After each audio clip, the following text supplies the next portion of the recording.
Let me ask you something honest. Have you ever received your paycheck, checked your account a few days later, and felt completely confused about where everything went? And if someone doubled what you earned tomorrow, would your life truly look different? Or would you simply find bigger ways to spend it and still find yourself counting down to the next payday?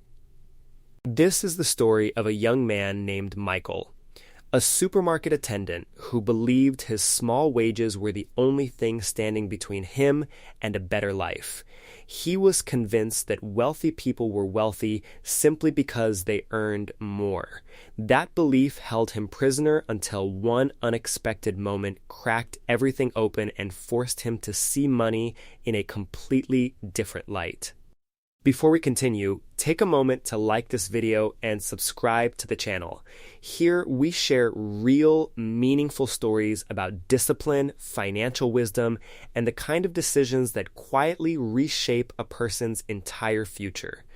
This story might just change how you feel when your next paycheck lands. Michael was 24 years old and lived in a quiet little town. Nobody could call him lazy.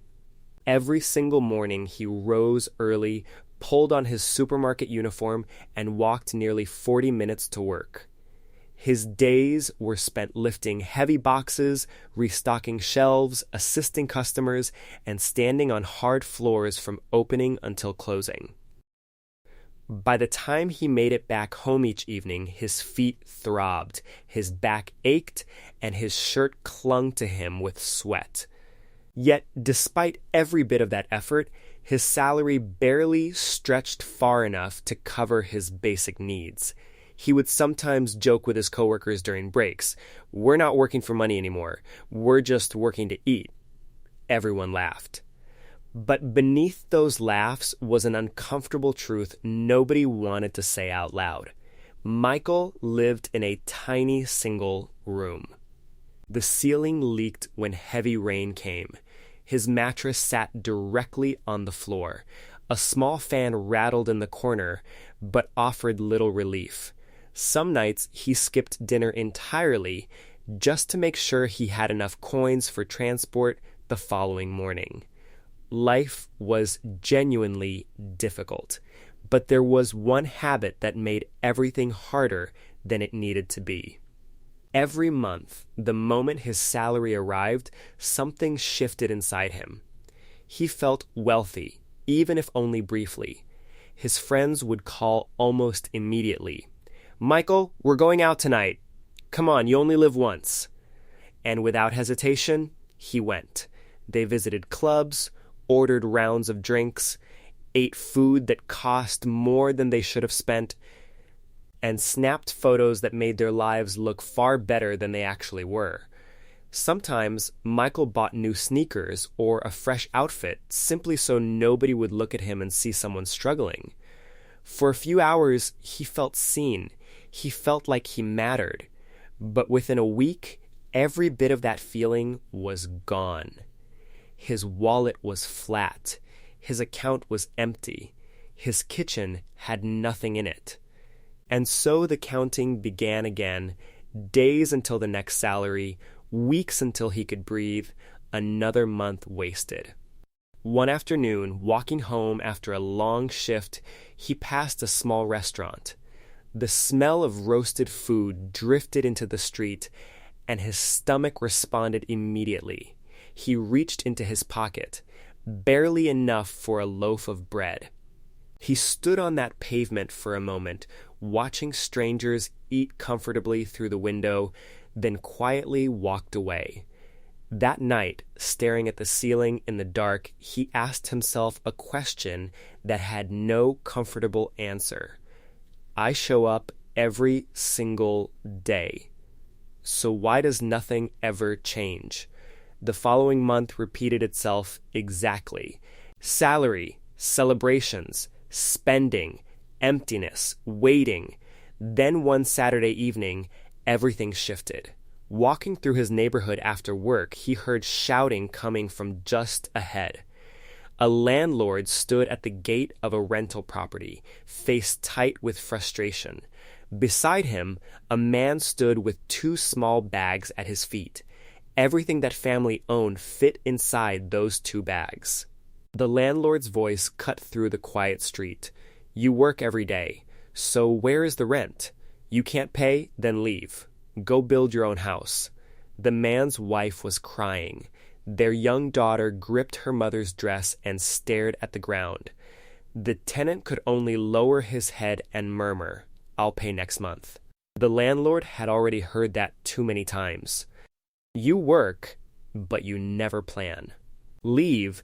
Michael stood completely still on the side of that road. Those words didn't feel like they were meant only for that man. They felt personal. He looked down at his own worn shoes. He thought about the room just a few streets away that he also rented. What if one day I'm standing exactly where that man is standing right now? That thought didn't leave him. The next morning, instead of sleeping in, he walked to the town library. He had never actually gone inside before. He moved slowly through the rows until a single title stopped him: How to Build Wealth on a Small Income. He borrowed it, brought it home, and began reading that same evening. The first chapter stopped him cold. There were no overnight promises, no shortcuts. Just one sentence that described his life more accurately than anything else ever had. A small salary is not your biggest problem. A lack of a plan is. He read it again. Then sat quietly with it for a long time. When the next payday arrived, he stayed home. His friends called. "Where are you? Come out with us." He smiled at his phone. "Not tonight." They teased him, asked if he had suddenly become old. He laughed softly. "I just don't want my entire future gone by Sunday morning." That night, he cooked his own meal. Nothing fancy, just simple, filling food. Then he opened a small notebook and wrote down every category his salary needed to cover. Rent, food, transport, savings for the first time. His money had direction before it had a chance to disappear. The changes were not dramatic. Some mornings he nearly gave in and slept through his new routine. Some evenings he almost called his friends and said he was coming. Once he stood in a shop holding a pair of shoes he didn't need, fingers already reaching for his wallet. Then he remembered that family. The bags on the ground. The little girl holding her mother's dress. He placed the shoes back on the shelf and walked out. Months passed. He kept showing up to the same supermarket, arranging the same shelves, earning the same salary. But during lunch breaks, while his coworkers complained, Michael wrote in his notebook. Business ideas, savings targets, small goals. A coworker glanced over one afternoon. "You think that notebook is going to make you rich?" Michael didn't look up. "Maybe not, but it might keep me from staying poor." Every payday followed the same structure. Rent first. Necessities only. Cook at home. Save something before spending anything else. The saved amounts looked almost embarrassingly small at first, but he remembered a line from the book: "Never laugh at small savings." One day, they become big opportunities. A year passed. Then another. He reached the end of a month with money still remaining in his account. He sat with that feeling for a while, not because he had arrived somewhere extraordinary, but because for the first time, he was no longer afraid of the end of the month. His friends continued living the same cycle. Every payday was a celebration. Every month ended with borrowing. One evening they tried again, telling him he had become boring, that he never enjoyed himself anymore. He looked at them warmly. "I enjoy sleeping at night knowing that tomorrow's bills are already handled. That's enough for me now." They drove away laughing. He went home and read another chapter. Years moved forward quietly. He read constantly, studied personal finance, learned about business and discipline and patience. He launched a very small side business. It earned almost nothing for a long time. He kept going anyway, because he still remembered what waiting for payday felt like, and he refused to live that way again. Slowly, carefully, his savings grew into a deposit on a small piece of land. That land eventually became a rental property. That property helped him save for another. He never rushed. He never borrowed money to appear successful. He built one layer at a time. One afternoon, he walked past the very road where he had watched that family standing with their bags. He stopped, looked around, and smiled quietly to himself. When he finally received the keys to his own modest home, he stood alone in the empty living room for a long moment. He thought about the nights he had gone to sleep hungry, the salary that used to vanish before the week was out, the ceiling he had stared at, wondering why nothing ever changed. He closed his eyes and whispered, simply, "Thank you." When his mother visited and walked slowly through every room, she touched the walls gently, turned to look at her son, and began to cry. He asked her what was wrong. She smiled through her tears. "I used to lie awake worrying that your salary would never be enough." She looked around once more. I was completely wrong. He held her, and neither of them needed to say anything else. People in town no longer thought of him as the supermarket attendant. They knew him as a fair businessman, a landlord who treated struggling tenants with genuine understanding, because he had never forgotten what it felt like to stand on the wrong side of that gate. Here is the truth this story keeps returning to.